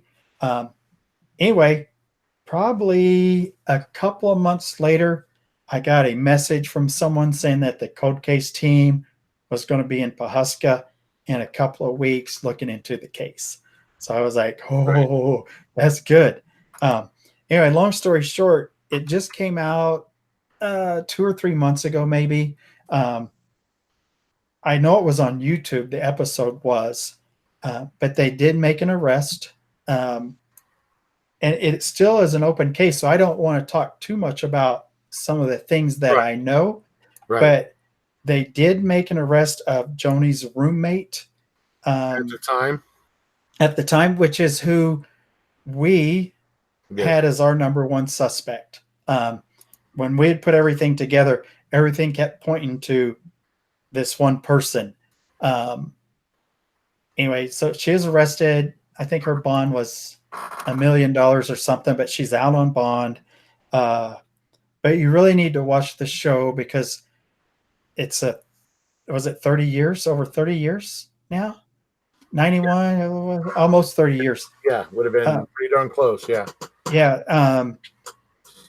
And just, they did that episode, and then 2 episodes before that, they did another one on a missing person in the same town. The town where I grew up at, the county there, the saying is, if you ever want to get away with murder someone in Osage County. Right. That's the saying. But 2 episodes before the Joanie Goodwin episode, they made an arrest on another cold case that was there that was probably 30 years old or older. But there's a lot of them over there. But the Joanie Goodwin case, the near and dear to Johnny and I. So that's why and you, Michelle, and Cindy, and I can't remember who else was. Gina was there, I believe. Yes, Gina. Everything we had pointed to Cherry Terry as our number one suspect, and that's who got arrested. Right. But we couldn't really say everything that we knew. I definitely couldn't say everything that I knew, and I still won't ever, because I grew up in the town, so I went and talked to people. They knew who I was. They trusted me. But I didn't talk to anybody that had given grand jury testimony. I didn't even approach anyone. That was one of the things we'd asked them, did you talk to the grand jury? Because if you did, we can't talk to you. That was how we were prefacing our interviews. That was our first question, right? Absolutely. Yeah, we didn't want to mess up the case. So that was it was good to see that case get the ball rolling. And maybe one day I'll go over to one of the hearings and see what's going on with that case. And I bet you could probably get Bobby on here. I bet Bobby would probably sit down with you. And maybe Eddie, I could talk to Eddie and see if, with the case still going, he might not say much. Yeah, Eddie might be a little sketchy. I mean, if he was willing, I'd be willing, but I don't know. I don't want to make him feel uncomfortable. Yeah. But Bobby, if Bobby wants to come on and have a little chat about Joanie and the case and stuff, I'd be willing to do that. Yeah, because that's his mom. Yeah, absolutely. And he was a major part in keeping this thing. He brought it back. Yeah, I mean, he started YouTube. What he did, I mean, he started a Facebook page, and what he would do, like every day, is send a message. He named it, like his mom's name was Joanie Goodwin, so he started a Facebook page called Joanie Goodwin, like a personal page, and every day he would write a message to my killer. Right. Why did you leave my son? He would like sending all these messages to the killer right there from his mom, and it was when you would read them, you're like, wow. I mean, it was pretty powerful. And then People Magazine picked up on it, did an article on it. It was on the news media. But for him to have to actually do that to get the ball rolling again is, it's kind of a bad deal. But Eddie Verdon kept his word, and Eddie is a good guy. you know, I give a lot of people in law enforcement a bad time, but you know, it's not all law enforcement. It's just the ones that don't follow proper procedures. Because in any case, what you should do is follow the evidence, Yeah. not follow a theory and try to make evidence fit your theory. Right. If there's no evidence, then there's no evidence. I mean, bottom line, you follow the evidence, you know, but it's not all law enforcement. There's just a few bad apples that make it seem like it's all law enforcement. But you know, Eddie kept his word, and they made an arrest in the case. And yeah, so that's a good deal. I hope that we get someone from law enforcement that will step up for Manitowoc County or Calumet County, or some judge somewhere has a talk with this one judge that keeps just throwing everything in the trash and saying, you know, you're here because you're supposed to be representing justice. And you know, for any taxpayer from Wisconsin, you know, I don't think you have someone there that's actually doing their job. Right. And they're not looking for the truth, because if you're really looking for the truth, test everything. Test it all. Yeah. Right. They're paying for it. We don't have to pay a dime. Us any money to test it. Exactly. Taxpayers don't have to pay for it. The more they sit there looking at it sideways, the more guilty they look, because it's on Zellner's tab. Yeah. You have to lose. If you're right. If you're right, she's going to prove you right. That's what she's going to do, if you're right. Yeah, but yeah, if you're there to protect and to serve and to work for the people of your state and all that stuff, then let them test everything, because we want to know. I mean, we want justice for Teresa, for sure. There shouldn't be anyone out there that's been a victim like this, not to find out who did it, maybe why. I think I know why, but you know, that's something else. But there shouldn't be anyone else out there. Her family, they should all know the truth. And if testing helps bring that to light, then test it all. And hey, one other thing before we go, I know you had I saw you post something about the Innocent Man show. I had a good friend that I went to college with that grew up in Ada. He graduated high school in '86, so he was there when that all happened. But one of the guys, is his name Larry? Is there a guy named Larry that's still in prison from one of those cases out there? Well, there was Tommy Ward that's still in prison. It's Tommy. The prison that Tommy is in is probably 25 miles from me. Oh, wow. It's just right down the road. I can't believe that guy's still in prison. Let's see if we can get you on the visitors list. I probably could if I wrote him. I mean, he's pretty close. What's Ali saying? Oh, they're not in a hurry. Okay. Well, I got nothing else to do here. I got ice on my hip and stuff. So right now I'm all right. When I get up, that might be a different story though. But those cases out there, that's really bad. And I remember when the book that John Grisham wrote came out, because being from Oklahoma, I'm like, and I knew someone from Ada. All right. I was like, oh, wow, that's horrible. But I never thought that till this day, these guys, or two of them, would still be in prison. And then, of course, what's his name is dead. Yeah, he's dead because he should have had mental help instead of being in prison. And, you know, so for anyone who hasn't seen An Innocent Man, it's really good. But it's also, it shows all the problems, the confirmation bias with police officers, the problem with confessions. I mean, it kind of bundles a lot of the main issues that our criminal justice system is having right now all into one neat little bundle. That's what The Innocent Man does, and it showcases them all together pretty well, in my opinion. Yeah, what's really bad about that case is those investigators out of Kansas City, when they started going through the files and they see where the police reports were changed or they left stuff out. Um, and the whole thing was they wanted to protect the drug dealer from getting charged. Well, I'm not going to, for anyone who hadn't seen, I don't want to talk about that because I don't want to spoil one of the motives as to why these guys were framed. So I'm not going to say anything about that, but the law enforcement people involved had a really good motive to frame these other people and to protect the real killer. They had a really, well, they thought they had a good motive. I don't think it's a good motive, Right. but in their head. And it goes back to they justified it. That's to them. What you're looking for. It justified it to them. Yeah. And it would have been corruption in that whole police department. And, but here's the thing. It wouldn't have been that bad. So what? You got a couple officers buying some drugs. Mm-hmm. It's not that bad. So what? Okay, it comes out. I'm going to get suspended. I might lose my job. Okay.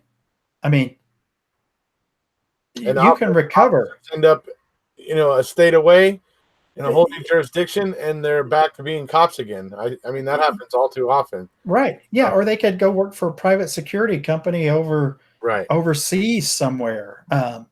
But to put people in prison, take them away from their families, their kids, their parents, man, that's worse than buying drugs. That's the problem. I mean, think about all the people that get hurt by a wrongful conviction. Because a lot of people try to claim, oh, why do you want to hurt the family of the victim?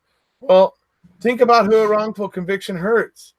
The family of the victim walks away from it thinking that the right person was gotten, and they don't even realize that they're operating under an illusion.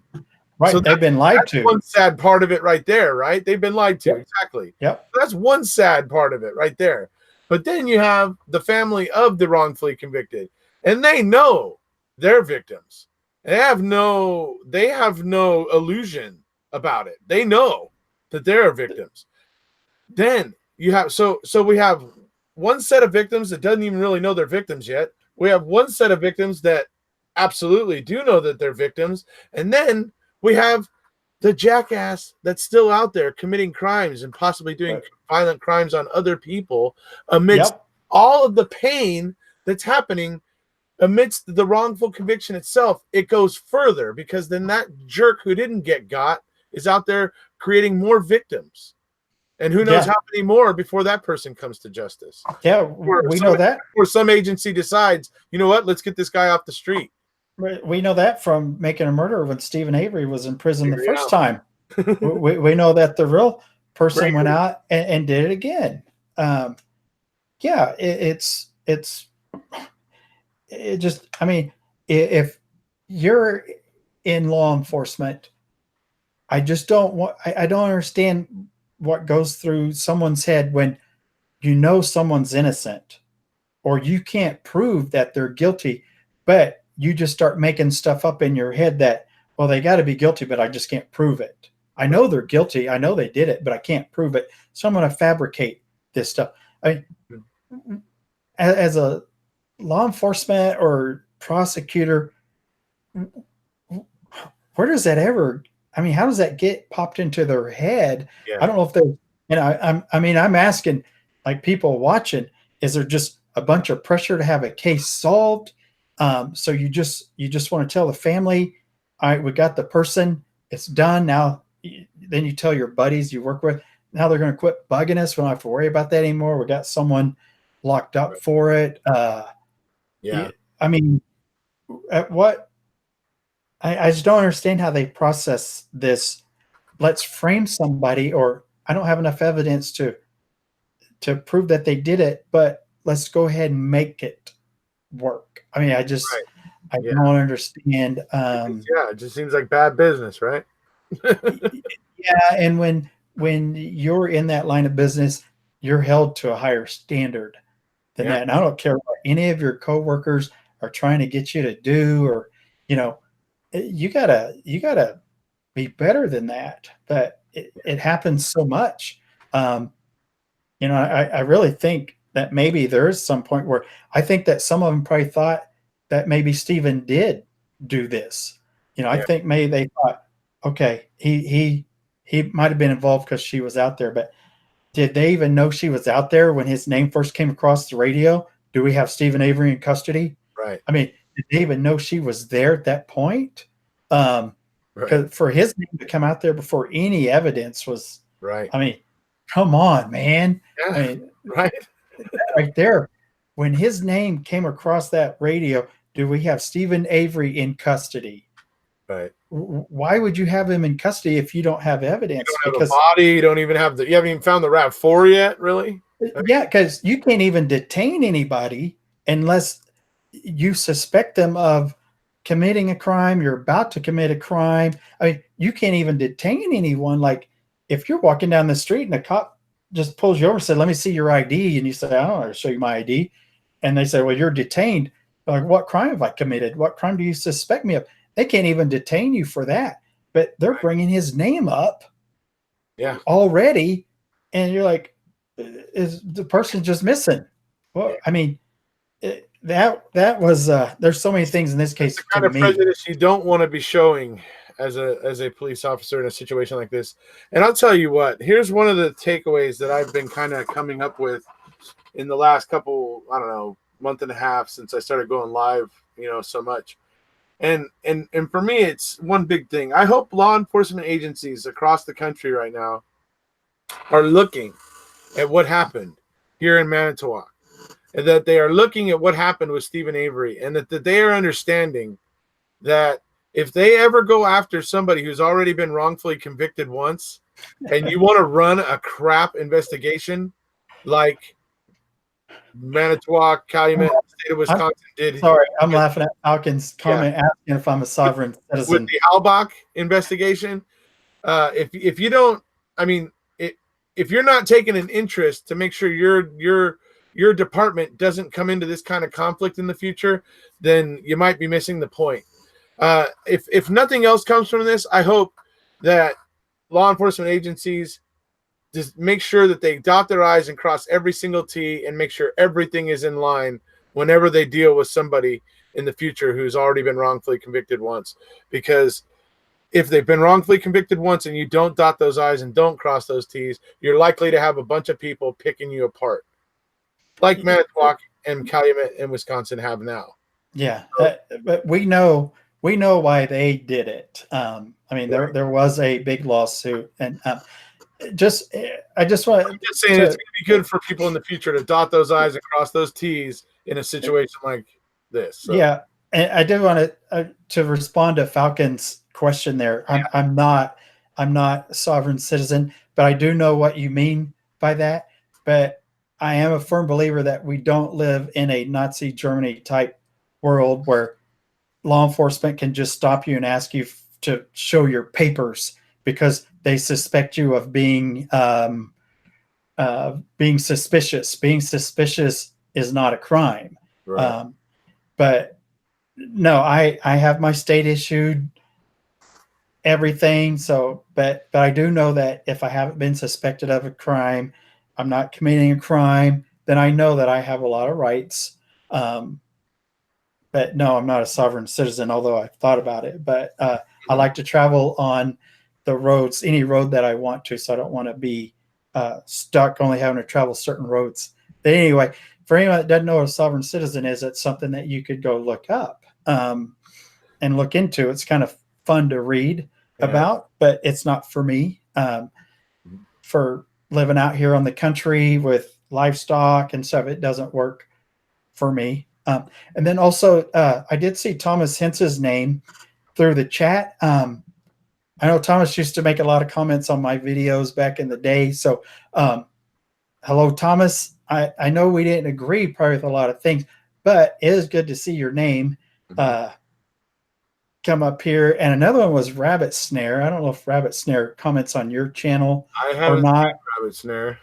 But Rabbit Snare was Rabbit Snare would just never stop. But at the end of the day, we could always end with, well, you have your opinion and I have my opinion. Right. Because at the end of the day, all of this stuff that we're talking about, these are our opinions. Right. We're just expressing our opinions. The people disagreeing with us in the chat, those are their opinions, and they're entitled to. The guilters have their opinions, and we'll let Kathleen Zellner bring all the facts in, and until that we can express our opinions and talk about what we think we know, and we could be far off. But I don't think we are. I think our opinions are pretty pretty close. Try to ground it in the truth as much as possible. You're bound to end up pretty close. Yeah, when you have a victim getting bones returned to them that were not supposed to be human bones and not supposed to be the bones of your child, why are you giving those bones to them? I mean, dude, when you guys talked about that, I was just like, no way they found something like that. And why isn't, I mean, dude, I have goosebumps right now. And I said, when I watched it, I said to myself, if I'm going to make a video, that is the video that I'm going to make, is why did this family get these bones returned to them when Ken Kratz said, I'm not even going to I'll spend 20 seconds on this because they're not even human bones, or whatever it was the Kratz said. I just, I was like, okay, obviously they returned the bones to the family because they're Teresa's bones, and it's the right thing to do. I think the act of handing them over that way means they acquiesce to the fact that they are Teresa's bones. Yeah, and I mean, looking at it from a human, I'm like, give them whatever you can. That's what's left of her. I mean, that's great. But then on the other side, if you're going to do that, why don't you come out and say, hey, we have a problem because we have these bones that are human bones and we believe they're Teresa's bones, and they were found someplace else. And they were taken from there, which means that Stephen Avery couldn't have committed this crime like it was supposed to have happened. It creates doubt, right? Yeah, it couldn't have happened. So we have a problem with these bones. But someone in law enforcement said, return them to the family. And that was in 2011. When did the first Macon murder come out? 2015? Yeah, end of 2015. December 2015. Okay, so in 2011, I wonder if Calumet County thought this case is done, it's over with, Avery is never getting out, let's go ahead and return the bones. Nobody will know anything. Nobody will ever know, right? Let's give this family some closure. Here you go. Here's the bones. No biggie. And then 4 years later, I bet somebody is like, oh boy,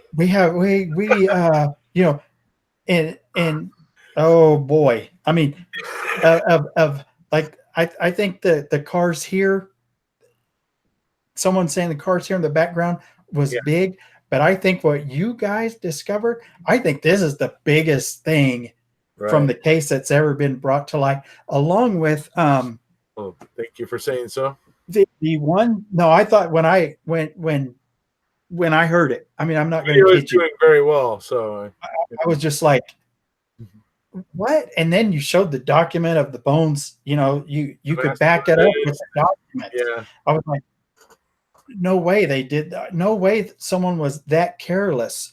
But someone had a heart, and they're trying to give this family some closure. Right. But at the same time, if I'm the family, I'm investigating this case more than anyone in law enforcement ever did, because I want to know who took my daughter away from me. Right. If something like that happened to my kid, I'm looking for everything and everything that all over this gravel pit. Would that be right? I would be back at the gravel pit today looking for more bones if it was one of my kids.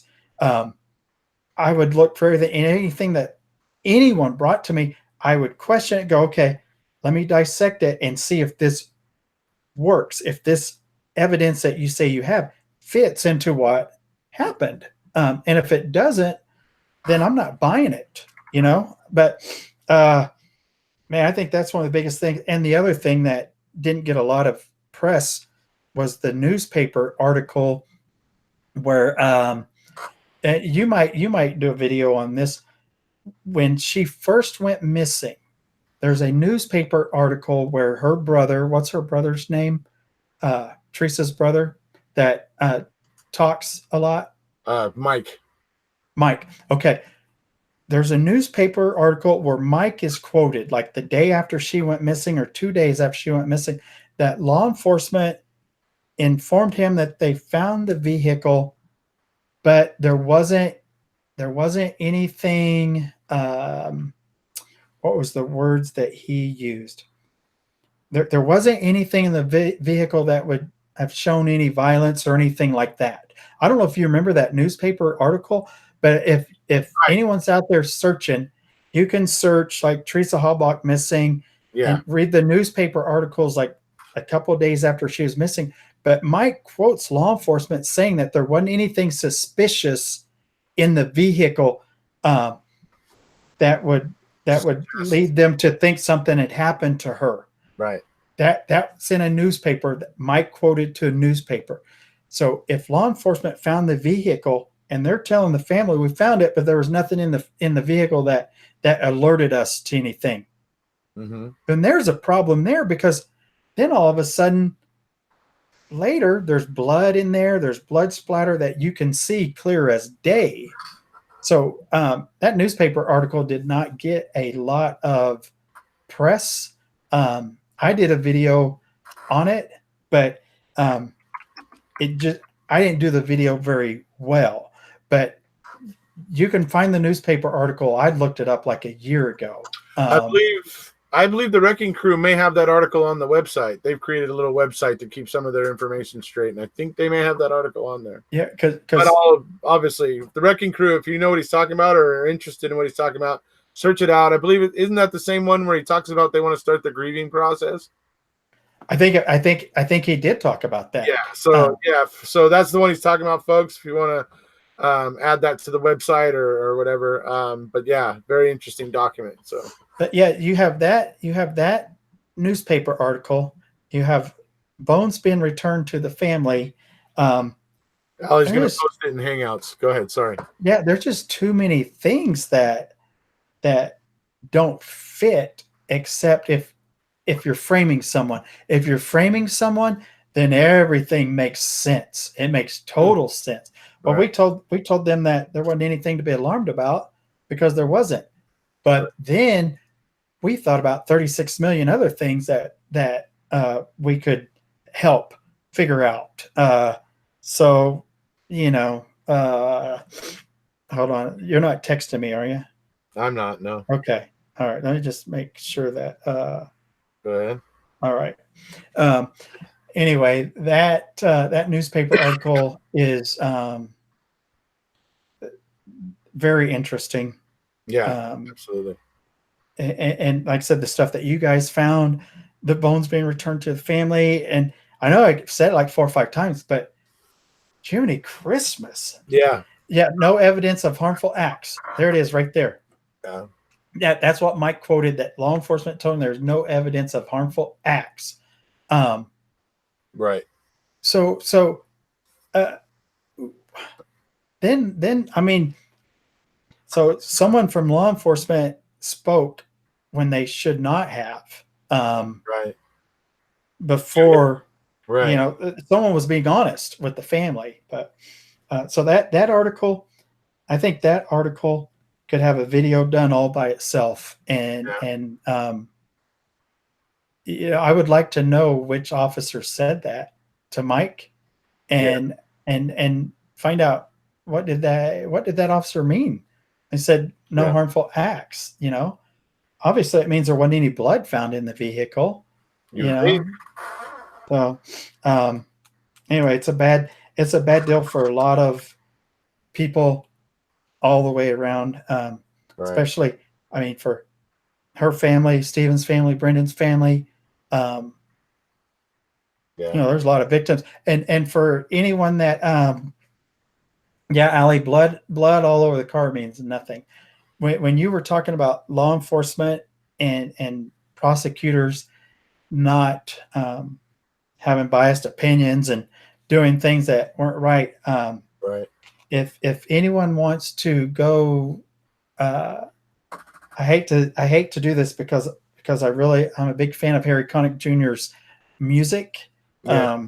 He's a good actor. Yeah. But if anyone wants to do research on Harry Connick Jr.'s father about wrongful convictions, his father was a prosecutor. Go do some research and find out. See, how can I say it? Just do research and see if you can find out how many wrongful convictions were done where someone had been put to death by a certain prosecutor. Oh, you're gonna say he has the most death penalty cases? Wrongful conviction? I'm just gonna say if someone wants to go do some research. Okay, sorry. Because it could be one of the worst travesties. I mean, a lot of wrongful convictions that got the death penalty. But I meant to say it when you were bringing it up with all the law enforcement and people doing things. But that one person may be the biggest infraction holder of all of them when it comes to stuff like that. But all right, good. They have the newspaper article right there. Dude, your people are great. Oh, dude, the Wrecking Crew is killer. I mean, this is so. Yes, in New Orleans. He was a prosecutor in New Orleans. I mean, this is great to have someone bring up something about a newspaper article, and a lot of people like maybe Rabbit Snare or Thomas or Falcon, or I don't know. I'm just saying their name. I don't mean anything by it, but they can say, "Oh, they're making that up." But then you go read this article that was in the newspaper, and it says her brother said there was no harmful evidence found of whatever. You're like, why would they say that? If I mean, this is stuff that people need to see when you're talking about the case, because you see the actual newspaper article and you're like, why would her brother say that? And then why would years later he be okay with the wrong person going to prison, not knowing what really happened? And I know that I've not been a victim of a crime like this for the family I'm talking about. So I don't know what my brain would do. If I just wanted any kind of closure, I would blame anybody. Law enforcement can tell me what I'm buying anything because I'm heartbroken. I've lost a child. So I don't know mentally how all that stuff works, but looking at it from where I'm sitting, I would just want the truth and want real justice for my sister and my daughter, but this newspaper article is very, when I saw that a long time ago, as a matter of fact, we sent it to Zellner. We sent it to Zellner's people because we thought, why would they say that? Why would he say that? Anyway, but your people are very impressive. I'm really impressed with. I've given them a rallying point, and they are absolutely phenomenal. They are absolutely great. I love the Wrecking Crew. That's what they've called themselves now, Koze's Wrecking Crew. So we call them the Wrecking Crew for short, and they are awesome. They're constantly digging things up all day long. I mean, they're not all in there 100% of the time, but there's 100 people in that hangout. And so there's people in there debating and talking about aspects of the case almost 24 hours a day. It's an amazing thing to see, to watch it grow. You guys all know I love you, Wrecking Crew. You guys are awesome. And obviously you're impressing, Ripper. He's finding you guys impressive. So there's another feather in your cap, guys. Yeah, the only thing that's not impressive is that you have Allie in there. But but I know that people are human and they want to help. They want to help someone that needs help. So I assume that's why she's in there. No, Allie's. I used to watch her videos back in the day. She has a lot of information and does not get the credit that she deserves with the information in her videos. If someone went back and just watched all her videos, you would know everything you need to know about the case. The Wrecking Crew very much appreciates her because I brought her up to them and they all love her videos. They love her information. So she's starting to get her just desserts, her kudos, as it were. She is a wealth of information and she is a digger, and she finds out a lot of stuff that you're just like, where do you find that out? And then she's like, oh, it's right here. And then there's like 5,000 pages of something. She goes, oh, it's right here, page 1,312. It's that page. You're like, what? Where's that come from? Like, it comes from those couple of drives she has connected to her computer. Yes. I still think it's magic. But you guys are good. And then there's one other on Twitter that talks to me, and I can't remember. Here, you know what? Let me look up her name real quick. Because as soon as I see it, I'll remember. Mystic Jinx. Who? Mystic Jinx. Nope. Female. Oh, I just can't believe I don't have it at the top of my head. There's so many people. There's TikTok Manitowoc. That's a good place to go for a lot of information. Hold on, I'll look for Garcia. Carla Garcia. Carla Garcia. Yes. I couldn't remember I was thinking Garcia, but yeah. I did a video with her once. You did a video with her? Yeah. Yeah. Now, Carla also has some great information and is like memory like an elephant. Yeah, that's another one that is great. But yeah, just what I've seen here, this is something that Zellner needs as a branch from her crew. Like a wrecking crew feeding her theories or information, because you can't just have one person thinking all these things, because one person can't do it. But when you have all these different people thinking, then you go, well, no, that wouldn't work. You're like, you're right, that wouldn't work. But what if, you just start putting all the pieces together, and it's good to have. I don't know if you ever have people in there say, no, you're off your rocker. Right. Because it's good to have to be criticized if it's done correctly, but your crew is very impressive. I don't think I could ever make any more. We do have somebody among us, AA, who can get something to Zellner if we determine something needs to get there. So I bet you can. I bet that you can. You probably have someone among you that can get and does get everything to Kratz as well. If not Kratz himself, he could be in here watching. Just find out the one that's flirting with all the women that have domestic cases. Anyway, that's a different subject. I have been getting a lot more thumbs down for the last week. That was me. Sorry. No, I'm kidding. I know how important thumbs ups are. No, but I happen to have been getting like between 4 and 8 thumbs downs on most of my videos, like in the last 2 weeks or so. So I'm like, maybe I have been getting a group of guilters that have been discovering me that are all coming into thumbs down on me. But was it after? At least it gives me a balanced reaction. Was it after you said I was coming on here? Because that might have done it. That might be the reason. That could be. Well, it's been a pleasure talking with you, Johnny. Hey, it's good talking to you. And your people you have, you guys are very impressive. I'm really impressed with what I've seen here with me saying, bringing up the Kent thing and then pulling up links, just boom, boom, boom. I can't delete any games if you're talking to me, Allie. But anyway, it was good. I'm glad you had me here. I will do in the next couple of days. Yeah, in the next couple of days, I will do a burn barrel video. All right. And Allie, text me just to make sure the distance, if it's 500 feet or what it is, because I want to make sure I get the distance correct. And then I'll measure it out with I have a wheel that has a measuring thing on it.